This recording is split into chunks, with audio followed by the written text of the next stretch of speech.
ഒരു പുസ്തകം എഴുതുക. അവർ പറഞ്ഞു, നമുക്ക് ഒരു ഗ്രന്ഥം എഴുതാം. പക്ഷേ അതെന്തിനെ കുറിച്ചായിരിക്കും? ഒരു യക്ഷിക്കഥ, മൂത്ത സഹോദരി പറഞ്ഞു.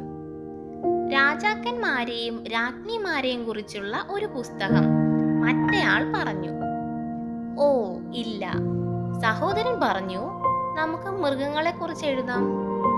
അവരെ പറ്റിയെല്ലാം എഴുതാം. അവര് ഒരുമിച്ച് നിലവിളിച്ചു. അതിനാൽ അവർ പേപ്പറും പേനയും മഷിയും തയ്യാറാക്കി. മൂത്ത സഹോദരി ഒരു യക്ഷിക്കഥ എടുത്ത് അതിലേക്ക് നോക്കി. അത് വീണ്ടും താഴെ വെച്ചു. അവൾ പറഞ്ഞു, പുസ്തകങ്ങൾ ഒഴികെ മറ്റൊരു യക്ഷിയെയും ഞാൻ കണ്ടിട്ടില്ല. പക്ഷേ തീർച്ചയായും ഒരു പുസ്തകം മറ്റൊന്നിനുള്ളിൽ ഇടുന്നത് ആർക്കും അത് ചെയ്യാൻ കഴിയില്ല. ഇന്ന് ഞാൻ തുടങ്ങുകയില്ല, കൊച്ചുകുഞ്ഞു പറഞ്ഞു.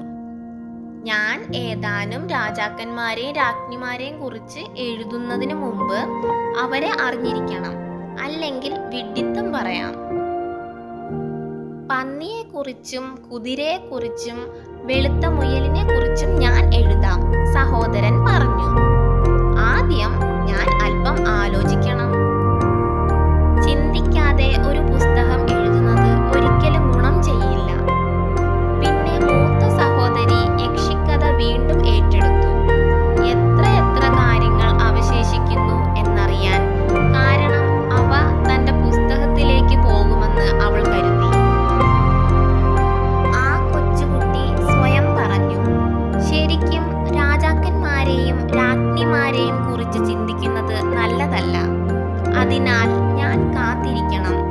സഹോദരൻ പന്നിയെക്കുറിച്ചും കുതിരയെക്കുറിച്ചും വെളുത്ത മുയലിനെ കുറിച്ചും ചിന്തിച്ചു കൊണ്ടിരിക്കുമ്പോൾ അവൻ ഉറങ്ങിപ്പോയി. അതിനാൽ ഈ ഗ്രന്ഥം ഇതുവരെ എഴുതപ്പെട്ടിട്ടില്ല. എന്നാൽ അത് വരുമ്പോൾ നാം ധാരാളം അറിയും.